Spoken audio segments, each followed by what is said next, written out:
Olivier, bonsoir. Bonsoir. L'autre jour, votre femme m'a dit... Depuis ses 40 ans, Olivier, il fait l'amour à nouveau comme un adolescent. Seul avec une chaussette. Non, rassurez-vous Olivier, elle plaisante, elle est pleinement satisfaite parce qu'en plus je lui ai demandé, malgré le grand âge d'Olivier, vous continuez à avoir une activité sexuelle? Elle m'a dit oui, avec Olivier on continue. Bon, le seul truc c'est que maintenant il a le kiki tellement ridé, avant il m'enfilait, maintenant il me visse. Oh merde, j'ai l'image. Et voilà. Et dans les couloirs de Rire et Chanson, on vous appelle Monsieur Bricolage maintenant. Comme Monsieur Rochefort. Oui, il a sa carte du modem. Et votre crise de la quarantaine, votre femme, elle en fait même des cauchemars. Elle m'a dit l'autre nuit avec Olivier, j'ai imaginé qu'on divorçait. Alors j'ai essayé de la rassurer, je lui ai dit d'accord, mais c'était quoi ton cauchemar? Puis je lui ai dit, Olivier, c'est pas la seule célébrité à faire sa crise de la quarantaine. Regardez Emmanuel Macron. Il a bientôt 40 ans, il perd déjà la tête. Il a déclaré, je suis ni de droite, ni de gauche. Bon, c'est vrai que les trous du cul, ça a toujours été au centre.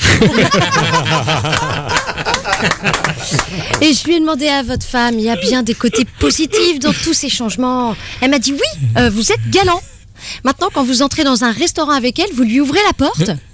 Et l'autre jour, quand elle vous a remercié de la laisser passer devant vous, vous lui avez répondu « Mais écoute, c'est normal, on ne sait jamais s'il y a des terroristes à l'intérieur. » D'ailleurs, comme nous tous, l'actualité de cet été vous a beaucoup touché. Vous avez déclaré « Je ne comprends pas que Daesh ait pu faire un attentat à Nice. Je leur avais bien dit que cet été, ma belle-mère était à Cannes. »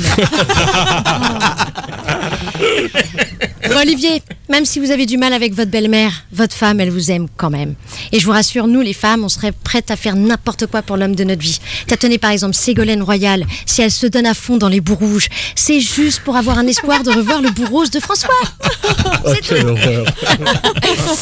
Et mon mec aussi, figurez-vous, il fait sa crise de la quarantaine, il a eu envie de tester des nouvelles choses. L'autre soir, on a fait l'amour dans le noir et on s'est donné des prénoms différents. Moi, je l'ai appelé Brad, sauf que lui, il m'a appelé Olivier. C'est comme ça que j'ai découvert que c'était un grand fan de vous. Voilà, il m'a dit que vous le compreniez mieux que moi. Alors Olivier, peut-être que vous comprenez mieux les hommes que moi, c'est vrai. Mais je pense avoir mieux compris la crise de la quarantaine que vous.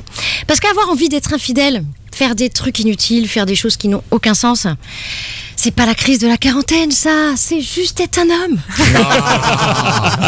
Bravo. Ah, super. On ne Pas teste mieux, pas, mais pas on mieux. applaudit.